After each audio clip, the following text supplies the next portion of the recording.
Kaixo eta ongi etorriak beste egun batez Ur eta Lur saio honetara. Gaurkoan lehenbiziko atalean Lastaola baserrira joanen gara eta bertan Josean Etxeberriarekin, bera Kaiku kooperatibako kidea dugun abeltzaina, esnearen onuraz batipat solastuko gara. Apirilalde hortan egin zuten ekitaldi berezi bat Bilbon, eta Joseanek azalduko digu bertan gertatutakoa. Ondotikan sindikatuaren atala izanen dugu, eta bertan enba sindikatuko kidea den Xabier Iraolak sektore desberdinetan gauzak nola dauden, udaberria nola hasi duten azalduko digu, eta azkenik saioari amaiera emateko berara joanen gara, eta bertan Josean igo abeltzaina, berako abeltzaina, orain dela berrik ere beran hazien da feria egin zuten, eta feri horren inguruko balorazio bat eginen digu.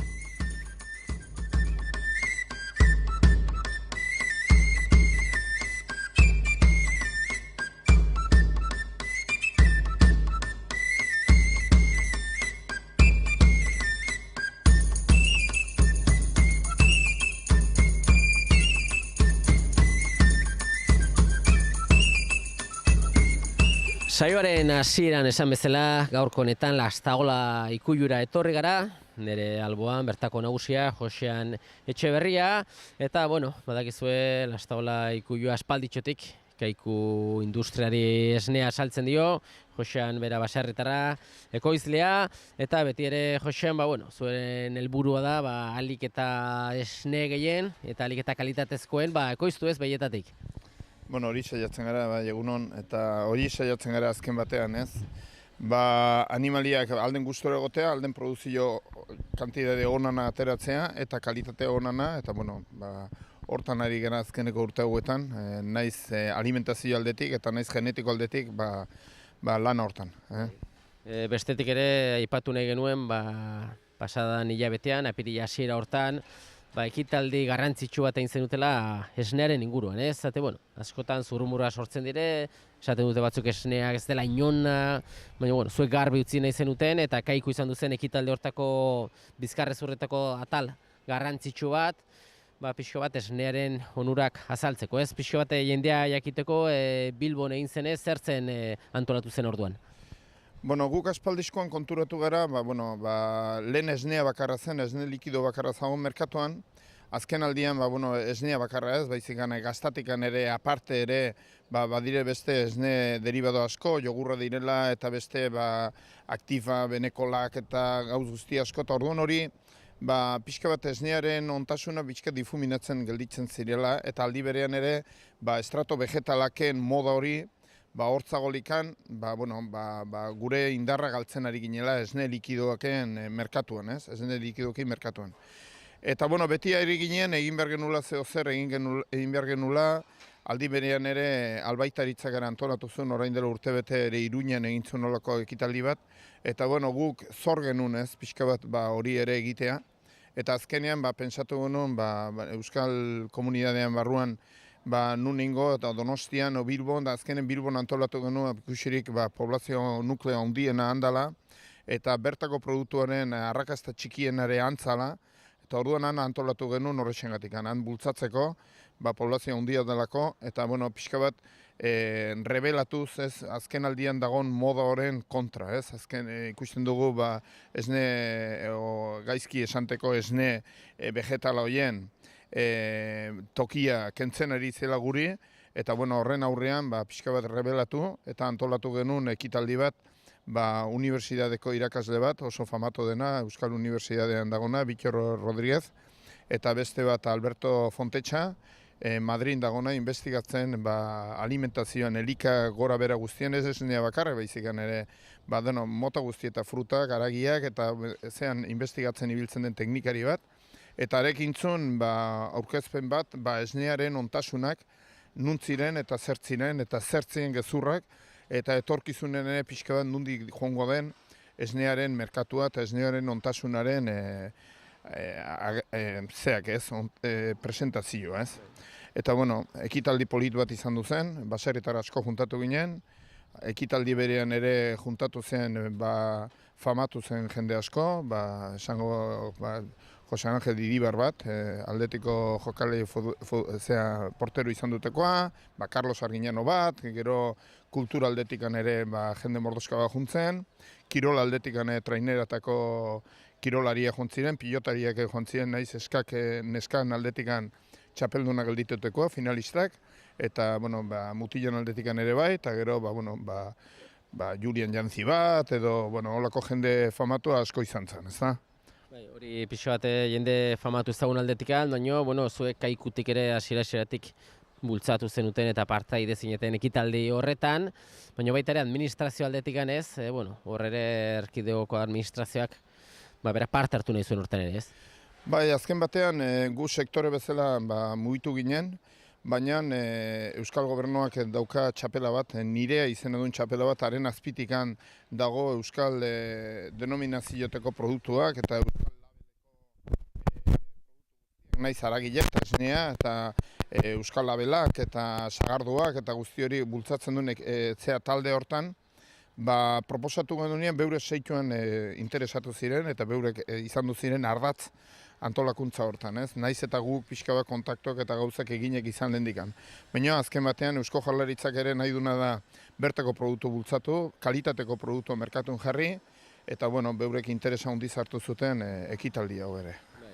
Hori da, eta inoiz baino gehiago da eguna non abeltzainak, baserritarrak, ekoizten duzuen produktua gainaz, izugarrizko kalitatearekin ekoizten duzue, 1000 gauza hartzen dituzue kontutan, esnea bera analizatzen da, ez dagoela inungo arazorik, eta beti onurak izan ditu esneak eta jarraituko ditu izaten, ez? Bai, guk erota gehiago Kaiku kooperatiban merkatuan ondo kokatzeko importantzia handia ematen dugu kalitateari, ez?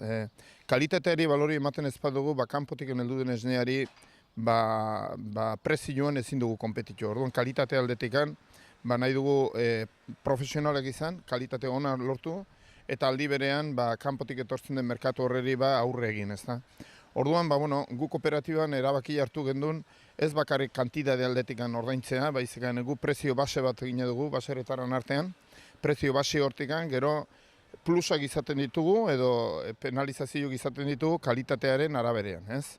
Esan nahi dut, gu prezio base bat dugu, 32 zentimo litroko, eta hortikan kalitateak ona baldin dituzu, esan nahi du, grasa, proteinak, bakteriologia zelula aldetikan jarbila, esnia azken batean jarbila den medikamentu gabe baldin bateko produktu baldin dire, hoi denak analizatu egiten dire, guri esnia hartzen gaituten egunero analiziak egiten ditute, eta haren arabedean, hilabete gozuan, atere dituzun kalidadean araberean ematen dituzute primak edo ematen dizu penalizazio. Orduan, gaur den egunean prezio base horrekin, zaila da inbertsioak eta soldatak eta gauzak ordaintzea behar den bezala, ez?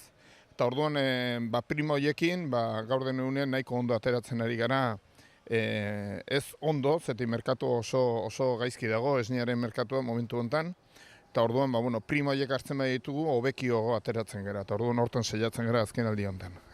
Hori da, Kaiku kooperatiba beti ere, esnearen inguruan lanean, kalitatearen inguruan, eta Jose, badakigu behiak kalitatezko esnea emateko, ongi bazkatu behar direla, zuek ere hortan espertuak zarete, saiatzen zarete etxeko bazka alik eta gehien egiten, eta, oraindik hemen gaudez, maiatzen ja ongi sartuak, eta pixu bat hemen gure jarrera bitzen dugu, eta hor daude belagaiak esperu noiz eman lehenbiziko mozketa, ez? Eta egualdeak ez dura laguntzen, ez?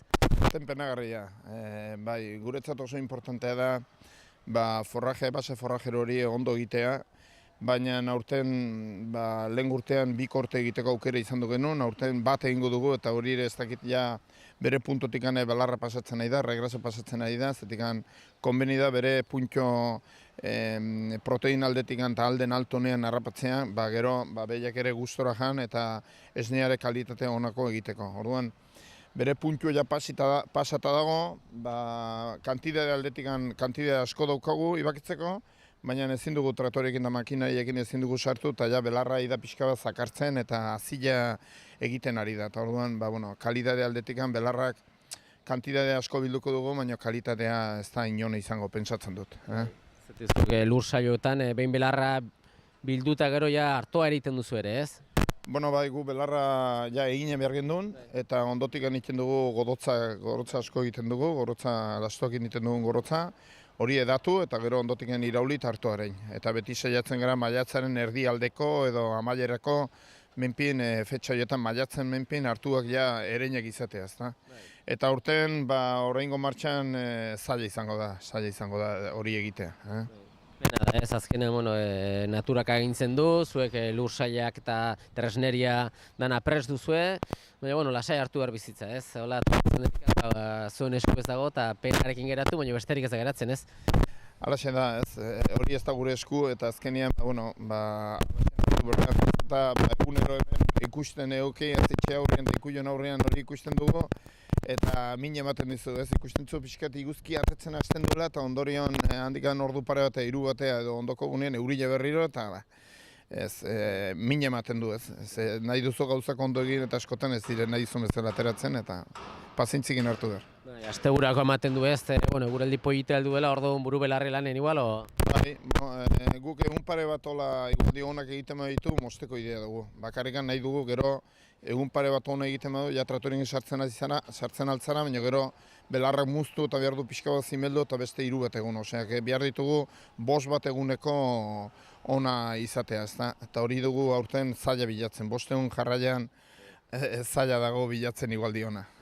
Eguraldiak laguntzen duen, eta, zuk esan bezala, 5 egun horiek, lehen bailen iristen diren, bazka aliketa gehien eta ona bildu, eta, gutxienez, belarrak emanez duen hori hartoak ematen duen, eta pixko bat alde batetik ez dena bestetik konpensatzen duen.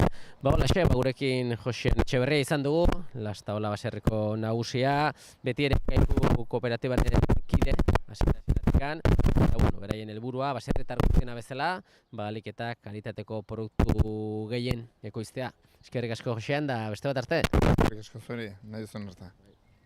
Bestek diotena, niri bosta sola, benetan maite dudana, bapo sentitzea da, harin bizitu, asko sentitu, egin kasuta eman pausuzuk eraldazazu.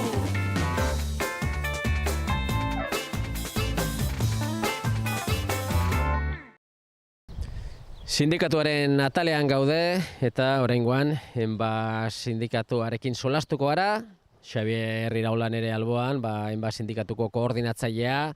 Eta, Xabier, hementxe maiatzen ja sartua gaude ongi, baina, badirudi guraldia ez dugula oraindik lagun, eta balorazio bat egin daiteke pixe bat ezagit, negua nola bukatu zenuten sektore ezberdinetan, ze balorazio iten alda? Bukatu gabe geratu da negue, oraindik nik uste klimatologia aldetik hitz egin da, esan daiteke argite garbi egun jarraitzen deula. Eta alde horretatik, oso inoiz baino gehiago balorazio bat egiterakoan, neguko balorazio bat egiterakoan, merkatuko gora beraz hitzein baino gehiago hitzen berrakagu klimatologiaren eragina. Bai barazki eta masti eta fruta gintzan edori, baina baita ere ganadute egiterako belarra eta artoa eta horiek bazka hori egiterakoan izandako eragina. Ze azkenen lursaietan ezin da apenas sarture egin, leku askotan oinezkoa sartzeko ere neko lokatzetan dana putzu inda daulako, eta beste zenbait tokitan makinak ezin da sartu, traktorekin ezin da sartu, eta orduan bolak egiteko garai ere edo behintza batzuk lehenengo kortea garbitzeko ematen dutenak nahiko lanakin. Hori da, maiatzen sartuak eta guraldi berdin jarraitzen du, eta zu diozun, azkenean, neguan, negua da, eta pixo bat, onartzen alduzu, baina udaberria iritsi eta gero negurako bazkakin behar direlikan, ezin bazkak egin, frutarbolak ere guzkian esperun fruitu ongi egiteko eta danan du eragina. Ezagitena da gero, eragin hori prezioan sumatuko den, izanen den ekoizpen gutxiago, eta azkenean, ekoizpen gutxi horrek ekarriko duen prezioen gorapkara da bat, edo... Guandio goiz da horretaz hitzeiteko, nik uste guandio badaukeula tartea bere honea etortzeko eta rekuperatzeko, eta hori dena. Gauzak bere behan duxo etortzea ez du esan nahi galduko dienik, Baina bai, momentu honetan, larritasun puntu bat badago, eta batez ere barazkitan eta horian, ez? Jendea ja eguna luzatzen dijon neurrin, eta psikologikoki ere udaberrien sartzakenen ere bai, jendeak gehiago eskatzen du barazki, ez, merkatutan eta horiana, eta horren ez daukezu uztaik eskaintzeko, ez? Eta zaude, neguko lau gauzakin. Ematen du konsumitzaileak geroz eta kontzientziatuagoa dagoela, ez? Bertako koizpena, bertako produktuak jateko osasuntsuagoak, eta hori da, ez? Ematen durikan ja gizartea pauso bat eman nahi dula bertatik jan, oraingoan ez dugu uraldia lagun. Ez, egie da, gero eta gehiago somatzen dela bertako tasunaren aldeko joera bat. Nolabaiteko dikotomia bat dago merkatuan, ez? Alde batetik daukezu jende portzentai bat bertakoaren alde eta dispuesto daula prest dagoena zertxo bai gehiago ordaintzeko. Eta beste jende batzuk bakarrik xoxari begiratzen diona. Ulertu berda ere bai neurri baten, ze jende asko lan aldetik, nahiko prekario dau, ez? Eta orduan, minimoak betetzen bali maituzu janaldetek eta horiana, neurri baten ere guk ere ulertzen dugu, jende batek ezin dula, ez, bertako elikagaien prezioa ordaindu. Eta kanpokoa edo elikagai merkengana jotzea, edori. Baina, espero dezagun bertakoaren aldekoa hori gero eta indartsuago izatea. Euskal Herri mailan zorionez produktua unitz bertakoak egiten aldire, ez? Nahi dut esan, hasita Nafarroko herriberatik, Gipuzkoa o Bizkaiko iparralde arte, geografikoki eguraldi aldetikan, pixka bat klima aldetikan, gora bera asko badire, aldaketa handia bada, eta zorioneko gara alde hortatikan, ez? Txakoli batetik hasi, eta ardo gorri naparra, eharra koizten aldela, eta hori sumatzen da, ez? Momentu honetan, egunotan nahi die, ez? Bai Naparroko zaintzurie, eta bertako txakoline biak uztartuz, nola egiteko promozio bateratu bat egiten bi gobernuen artean, eta segulako eskaintza dago bi elkarte autonomoen artean, eta iparraldekoen artean ere, bai. Jatorri izendapenak, bertako jatorri izendapenak, horrek ere indar bat ematen du, ez? Ematen du berme bat, indar bat, eta eskertzen da, ez? Azkenen produktua zuke koiztea, eta atzetikan baldin badu, esaten dugu sigillo, kalitatezko sigillo hori, azkenean gizarteari begira saltzen du eta berme bat ematen du eta lagungarria da, ez? Hombre, pentsatu behar dugu, leheno garai baten jende asko herri txikietan bizitzanen edori, ez? Danak elkarrez zautze ginen, bai ekoizlea eta bai konsumitzaia, eta hori bi zutabe horien arteko elkarrezagutza ahultzen dijo neurrian, hori zigilu edo jatorrizko izendapena eta kalitatezko markan artean egiten da. Hau da, nik harakin batek ez baldin badugu inungo abeltzainik ezagutzen, azkenen zigilu batetaz fidatzen da, erosi behar duen okela edo esnea edo zainzuriak edo horrelako gauzat, ez? Eta orduan, beti zigilu horiek ematen dute berme bat, jake elkar edo personalki etzean ezautzen, ez bitartekarie, ez ekoizlea, ez da konsumitzailea, hori salmenta zuzena egiten dutenak, hori nolabait salto egiten dute, ez? Horrelako marka egiten dute bermeari. Ze azkenen bermea personala da. Kasu gehienetan, hori zigiluen bitartez egiten du.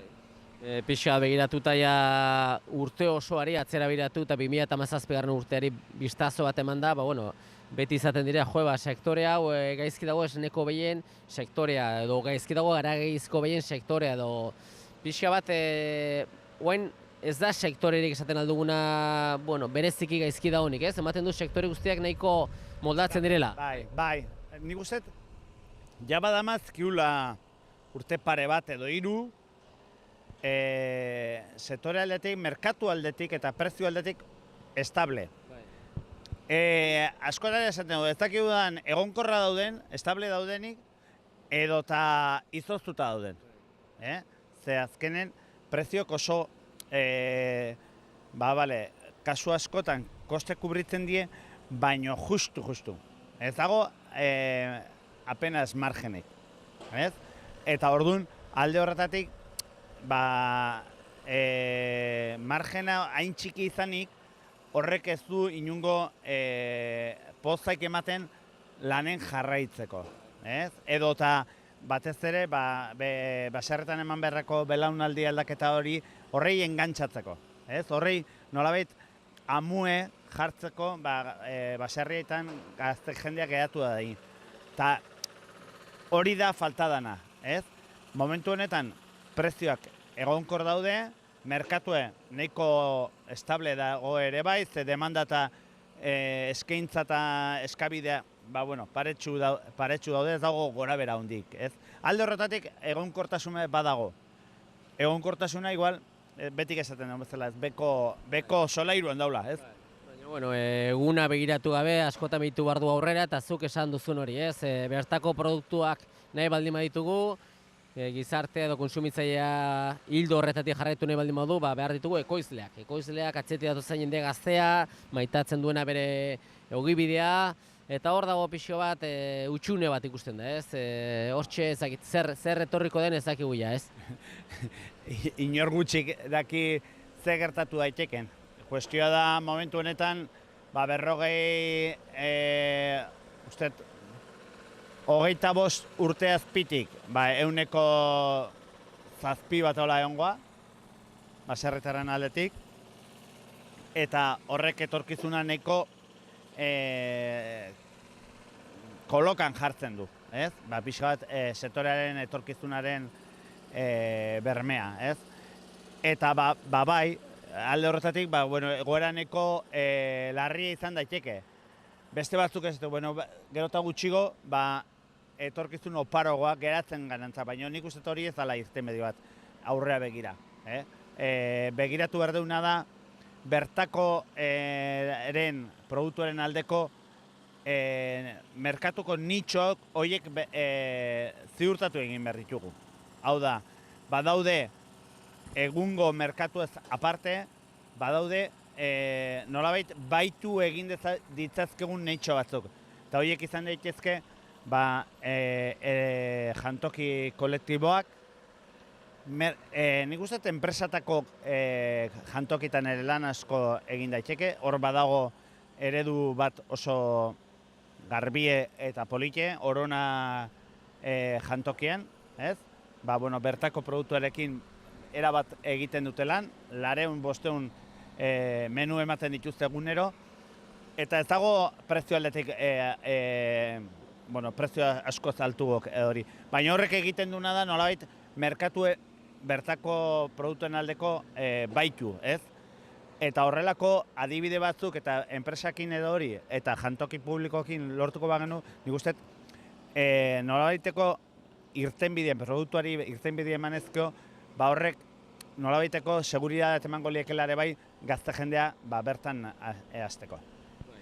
Ongi, Xabier, gure asmoa zen udaberria nola hasi den balorazio bat egitea, baina udaberria hasi ez denez... Horrengo baten hitzein berko de horretaz.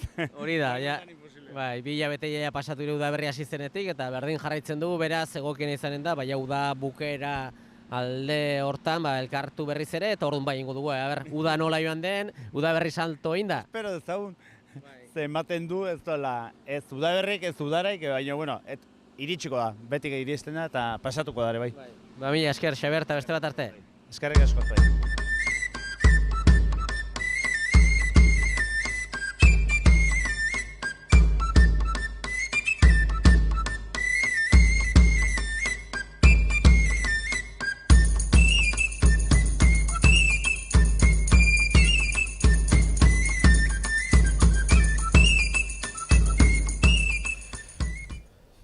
Azken Natal honetan, badakizue beran, orain dela 3 urte hasi zirela, zein da feri polit bat antolatzen, aurten ere apirilako azken launtan larun batean ospatu zuten, eta hemen dugu Josean Igoa Beltzaina, bera ere antolatzaile lanetan ibilia, eta Josean, ez dakit balorazio bat orain ja pasatu da, aste batzu pasatu dire, eta hotzotzean balorazio bat egiten alda, 3. edizioa izan duzue, ze balorazio egiten duzu pixua, nola joan zen eguna? Bueno, balorazioa nahiko positiboa, eguna ona izan duzen, atxaldien uri egin zuen, goiza respetatuzun, eta hori zen baliduzuna gehiena. Hori da, azkenean, zuen asmoa, orain dela 3 urte, solastu ginelikan, hori zen, zergatikan ez beran lehen garai batean feri hori iten zen ez, antzeko feriren bat, eta zertaz ez, udalekin hasi zineten ja hartu emanetan ez, antolatzeko. Bai, oin dela 3 urte hasi geren, oin dela 80 urte iken omen zen ferie beran, eta hasi giren bizpahiru lagun antolatzen, eta aurten da ja 3. urte eta nahiko ongietei da baitere. Helburua zein izaten da pixka bat feri horrena, ezagutzera eman, beran, nahizte industria asko izan ere, nekazaritza eta beltzantza jarraitzen dula ez? Hori da, badela industria honiz, baina badela baitere jende maite duna animaliak. Kasu horretan, zeiten duzu pixka bat, gonbitea zabaltzen duzu, baserri etxe desberdinei hazienda ateratzeko? Bai, gonbitzia egiten da naiz xorroxinean eta txipitxapaz, eta naiz aboz baitere, eta jendia aitzongi portatzen du da horten ere. Kostatzen da pixua bat ez, jendeari kostatzen zaio paus hori emate ez, hazienda hor dute, etxen dute, batzuk jabera gaitara igual ateriak eta plazaratzea hazienda hori, beti lana da ez? Bai, ardileko nik itxin izatzizte, baina ja, behiak, sasoia nahiko antzina joana da, behia jende honizek ataizintu ja kanporat, egun hartako ez, horregatik aurten behia utxixu izan du da, baina bai, izan du da zinda bai. Bertaratzen den jendea ferira ikusten duzu, edo zen baztertik etortzen dela, leku desbifentetatik. Bai, nik ez naiz guatzen hau niz, baina bai guatzen naizela, aizak politi izan du da, bai etortzen da bastandik, bai Gipuzkotik eta bai etortzen da. Gostatzen da muitzia. Iparraldeko jendea ere hurbiltzen da? Bai, iparraldeko horten ere ikusti dut batzuk bai. Eta zuen asmoa, behin hasi den hori, moztea itxuski izanen zenez, eta posible denean laguntza baldin bada, eta jendea pres baldin badago lan egiteko, aurrera jarraitzea urtero. Bai, hori da gure helburua, segitu antzinerat, ez pazuten eurek ekatzen, etzen feririk. Gu gera antolatzen duguna, baina ondako dena gera antolatzen duguna. Bajatzen duguna bi hauntztik, bajatzen duguna behiak, ardila, bi horrak. Eskertzeko da denan esfuerzua. Eta, han plazaratu zena, seinale hemen inguruan haziendori egoten dela, eta zuek, hazienda duzue erakusketarako, hazienda maite duzue, nahi zu haziendatik etekin batzuk ere ateri, zure kasuan Josean, Pireneik arrazako behiekin ibiltzen zara lanean, eta baita ere Suiza arrazakoekin, eta, hortxe ez, noiz bazka bakikota esperun edo pixu bat ja buruari emanako.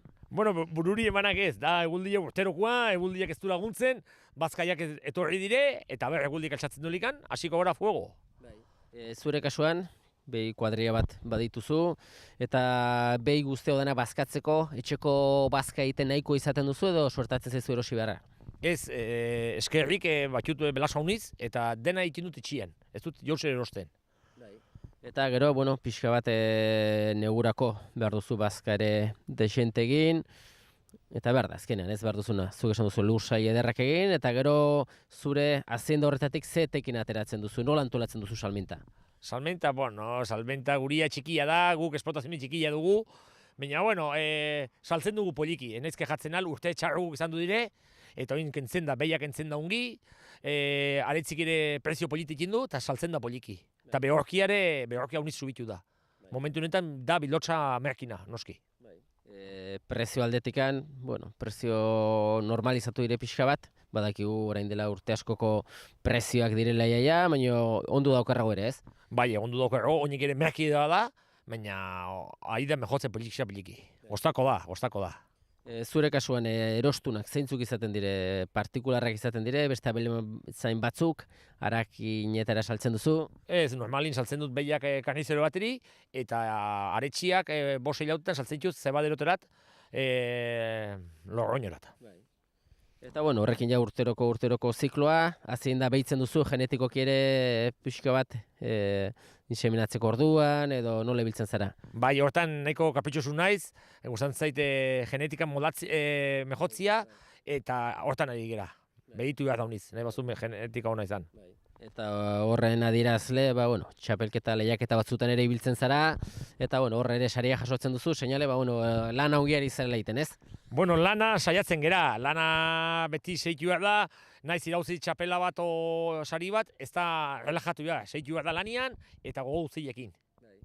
Eta behiaz gain bakarrik zara behitan geratzen, hor ikusten dugu, poni batzuk, hauntzko aldreia bat ere hor dituzu, eta danakin ez zara aspertzen, ez? Ez, egia gustu kutxut eta naiz aspertzen.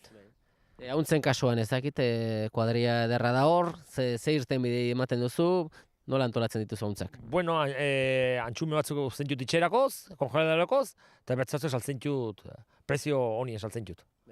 Eta bazter garbitzeko ere behar dire, edo kapritxoso direok ere, bazka ona gustatzen zaire txarra baino gehiago. Bueno, onare jatente, baina txarrare jatente sasilla eta ikinte limpia polita. Desbrozadora ona dire. Eta orduan orain ja lehenbiziko kortea emateko esperun, eta segun udaberria edo uda nola joaten denez, zenbatxo korte ematen dituzu? Normalin ematen du, udaea normala joaten bada, 3 bat korte. 3 bat, lehenbizkoa ikin dugu idorra, bigarren egin dugu erdile idorra eta silua, eta ja hirugarren ematen dugu dena silu egin dugu. Siluan kasuan boloa beti edo? Bai, bolu egin dugu. Idorra ere bolu egin dugu, Aizo guda ibiltzeko, ez gara ja jendirik farduk ibiltzeko, eta bolun amazten dugu doblia. Eta urten, beti ere ezin da kanporatatzen zu belagi batzutara edo oraindik ez? Bai, ateri jatut, gehienak ateri jatut, eta bertzatzuek umatu ala tetzin jut kanporata. Zure kasuan behi Suizak taragizko Pireneik arrazako behiak, orokorki beran jendeak baserretarak zehazien da klase du batipat. Bueno, beran da, gehiena da mestizu, ez du inorkeroko la genetika seitzen ez Pireneika, ez blondarik, ez Suizik, ez da mestizua. Eta aragizko behiak baituzte, esneko behien batema geratzen dire edo gutxi? Gutxi, desgraziaz gutxi gelitzen dire. Eta, orduan beran behintzat arro zaudete zuek, ez? Pixko bat, parajeok ere zueri eskerrez baliz, poliki-poliki sasiak hartuko luke ere, ez? Bai, hori kontu du burutan denak, ez badugun garbitzen, hau baliaituko zen sasia, erriñon, eta hori ez da bat polita ez guretzat, ez etortzen dena ikusterat, ez errikuntzat, inonentzat. Etxean ezagita, osabak eta, saren dute ez, pixo bat, jarraitzen duzuzu pixo bat baserria, eta bere kontenter ez? Bai, atxazena hiltzen oin dela urte terdi, baina, batut ondotik osaba eta ama, horiek indarra magintena, eta seme txiki bat ere badu, eta horiekin seitzen du antzina bai.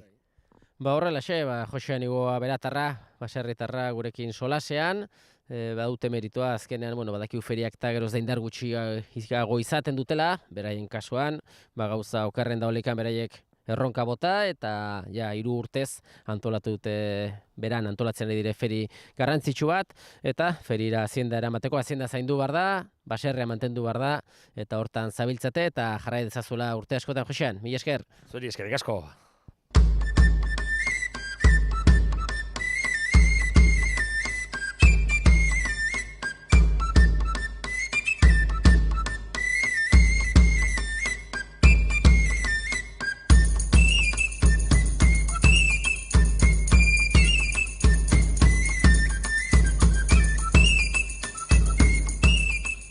Besterik gabe, agur esateko ordua iritsi zaigu eta eskerrak emanez zuen arretagatik agurtzen gara datorren saio arte. Ongi segi.